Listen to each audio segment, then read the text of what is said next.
ஜீ தமிழ்ல நிறைய பேரோட ஃபேவரட் சீரியலா இருந்த இதயம் சீரியல் தான் இப்போ முடிவுக்கு வந்திருக்கு. 2023 வருஷம் வித்தியாசமான கதையோட ஸ்டார்ட் பண்ணப்பட்ட இந்த சீரியல் 700 எபிசோடுகளை கடந்தும் டிஆர்பியில் நம்பர் 1ல வந்து வெற்றிகரமாகவே போயிட்டு இருந்துச்சு.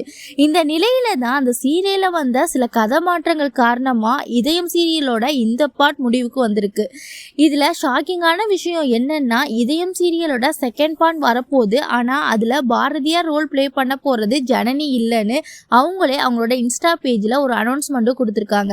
இந்த சீரியலில் ஆதி பாரதியோட பேருக்கே ரசிகர்கள் மத்தியில் நிறையாவே வரவேற்பு இருந்துச்சு. இப்போது இந்த பேர் சேஞ்ச் ஆக போகிறத எப்படி ஏற்றுப்பாங்கன்றது எதிர்பார்க்கப்படுது. இந்த ரோலில் யார் ப்ளே பண்ண போகிறாங்கன்னா, இந்த சீரியலோட ஹீரோவான ஆதி கூட தெலுங்கு சீரியலை பேரா ஆக்ட் பண்ண பல்லவி கவுடா தான் இதுக்கப்புறம் இதயம் 2 சீரியலில் பாரதியார் ரோல் ப்ளே பண்ண போகிறாங்க.